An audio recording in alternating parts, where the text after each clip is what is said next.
3-4 दिन सुना, उसी से अपने को मतलब यह कि तो कहते लगे रहे लगे रहे लगे रहे लगे रहे और करते रहे, छोड़ा नहीं। वो 18 घंटे में कभी नहीं हो सकती है, उसमें लगे रहो, कभी भी दया होगी तभी हो जाएगी। ये तो अपना भोग है, अपना भार है, जो किया साफ हो जाएगा तो दया हो ही जाएगी।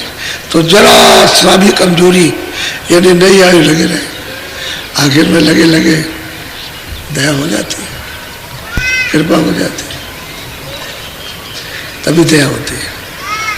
रात्रि को अर्धरात को ये मथुरा में एक घाट है, तो लोग कहते थे यहाँ उसमें एक गुफा बनी हुई है, उसमें चुपचाप रहते थे। तो बहुत दिनों के बाद जान पाए, चुपचाप 7 दिन की रोटी इकट्ठी ले आए, उसको टांग दिया और पानी में भिगो करके बस उसको एक रोटी खाई, नमक वमक कुछ नहीं, उसे भिगो के खा लिया।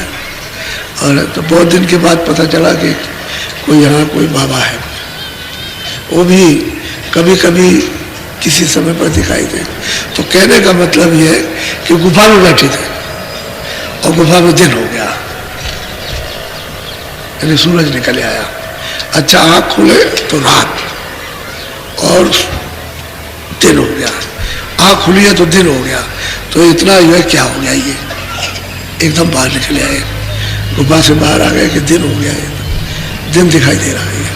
और जब वहाँ आए तो जब इधर देखते हैं तो इधर रात है, तारे दिखाई दे रहे हैं और दिन हो, गुफा में जाओ फिर दिन। फिर भगे स्वामी महाराज के पास और वहाँ गए और जा करके फिर पूछा उनसे, कहने लगे हाँ ऐसा होता है। फिर समझाया, एकांत में बैठ करके बताया, फिर जो भी समझाना था उनको समझाया और उनकी दया हुई, समझा। कहने का मतलब यह है कि साधक को दरवाजे में बैठ करके हताश नहीं होना। और आप तो 2 मिनट भी नहीं करते, कहते मैं 10 मिनट 15 मिनट थोड़ा बहुत ध्यान भजन तुम किया करो, तो तुम 2 मिनट भी नहीं करते। फिर तुम्हारा मन कोई 1 सेकंड भी साथ नहीं देता। तो दया तो घाट पर मिलती है, वहाँ तो आपने इंतजारी की नहीं कुछ भी, तो बैठे ही नहीं वहाँ, न मन को थोड़ा रोका और न दृष्टि से कोई काम किया, ना कानों से। तो कुछ जो करते हैं, तो मैं तो और बात तो छोड़ो, मैं अपनी खुद बता रहा हूँ अपने। अब ये गुरु महाराज गृहस्थ आश्रम में, तो वहाँ सब लोग रहते हैं, तो वहाँ तो इतनी जगह नहीं कि वहाँ रहे। तो 2 दिन मतलब ये कि सत्संग सुना, किसी दिन 3 दिन सुना और भाग करके कहीं चले गए, वहाँ बैठ करके किया। तो असल में चीज़ ये है कि सत्संग तो जरूरी है, फिर कितनी भी दूर जाए तो सत्संग की इतनी चाह कि सत्संग सुन लें, तो भाग करके फिर चले जाए, फिर सत्संग सुने और फिर चले जाए और फिर सत्संग सुने और फिर चले जाए। जब इच्छा हो तभी भाग गया, और 2 टाइम 3 टाइम 4 टाइम सत्संग सुना और फिर चले गए, फिर जाए और फिर किया जाकर।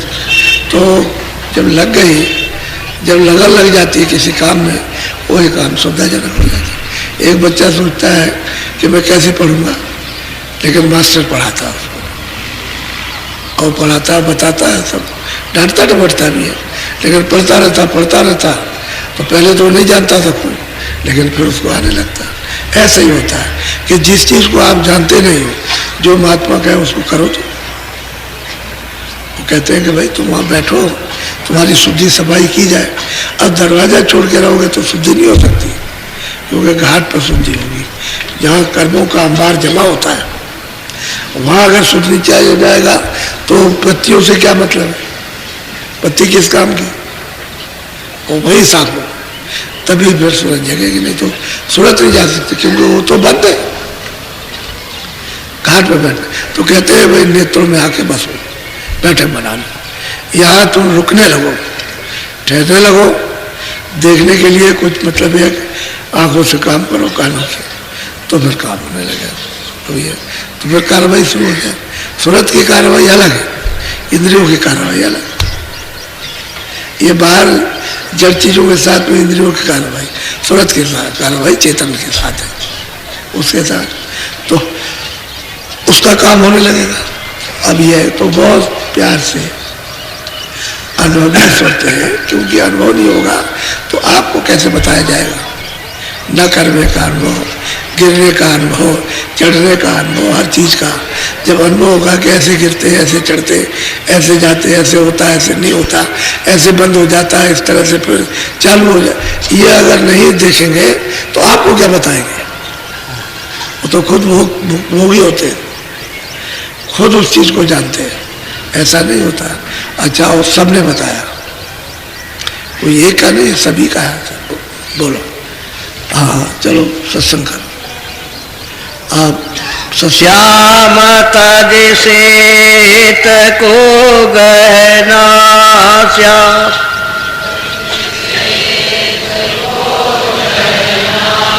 सूरत को तान धुन सुनना,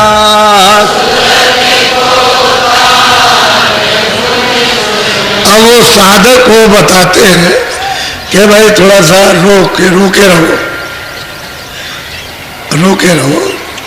और शाम के बीच में सफेदी, सफेदी के बीच में श्याम, कहते हैं इसको बराबर एक टक मतलब है ऐसे करके देखते रहो। और देखते देखते देखते देखते गगन में तारा चमकेगा, उसी को देखते देखते तारा वो अकेला चमकता पहले, आकाश तो दिखाई देता लेकिन खाली तारा चमकता। जैसे सुबह एक तारा निकलता है ऐसा तारा चमकता, उसमें चमक बहुत है, रोशनी बहुत रहती है, बड़ा तेज रोशनी का होता है, और उसमें सफ़ेद रोशनी रहती है। तो जब वो चमकेगा तो गगन में उसी के देखने पर, दृष्टि ठहरने पर गगन में तरह तरह की दुनिया सुनाई देने लगती है। वही ऐसे ये उसका परिचय है। तो सूरत को रोक करके थोड़ा सा मन को उसके साथ लगा करके सामने तो दिखाई देगा। अब आंख से तो वो देखेगा उसको और कान से सुनेगा, अब दोनों काम हो जाते। कभी कभी ऐसा होता है कि ध्यान में साधक का समझ में नहीं आए या मन न लगे, दृष्टि न ठहरे, तो भजन करे। तो भजन में धुनी सुनाई जब देने लगती है, और जब भजन में उसमें रत होता तो दिखाई देने लगता, क्योंकि धुनी में प्रकाश है और प्रकाश में धुन आ रही है, वो एक दूसरे से अलग नहीं है। शब्द से प्रकाश और प्रकाश से शब्द मालूम होगा। अब वो दिखाई दिया और बस आकाश में, गगन में, और दुनिया आने लगी, तरह तरह के बाजे बजने लगे। एक तरह के नहीं, बड़े विद्वत आनंदित बाजे बजते हैं। इन्हीं जब सुनने लगो तो इतना शरीर पुलकायमान होता है, गदगद हो जाता है उनके सुनने से, उनके सुनने। तो ये जब हो रहा है तभी तो जो महात्माओं ने पाया हो तभी तो बताते। तो इसमें गृहस्थ आश्रम में बैठे सुनते तो हैं। अब ऐसा थोड़ी है कि सभी लोग पूरे बैठे हुए, अरे कुछ पहले के हैं, कुछ बीत के हैं, कुछ कर रहे हैं, कुछ नहीं करते, फिर करते हैं, फिर करते हैं, कुछ होता है, फिर वो फंस जाते हैं, फिर थोड़ा सा कम हो जाता है, और कुछ चलते हैं, कुछ नहीं आते, सब तरह के लोग। ये तो सत्संग है, इसमें सब तरह के लोग आते हैं, चलते हैं।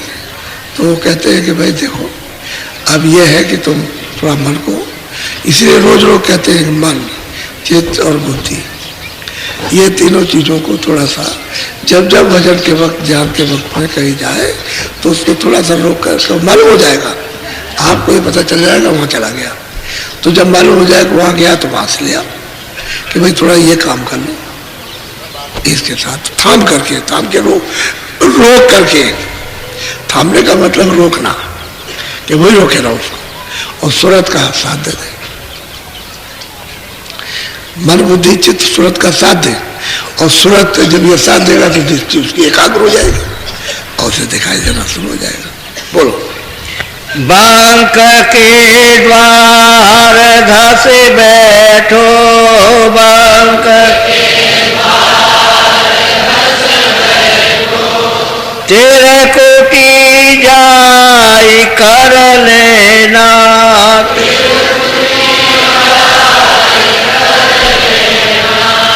एक तो मिलोनी में जब शुरू में साधक साधना करता है तो मिलोनी में, अरे मतलब है गंदगी में सफेद और श्याम आता है। लेकिन वो श्याम सुंदर है, वो तो सैदल कमल, वो तो श्याम सुंदरी है। वो सैदल कमल में उनकी बैठक है। बैठक का मतलब उनका महल है।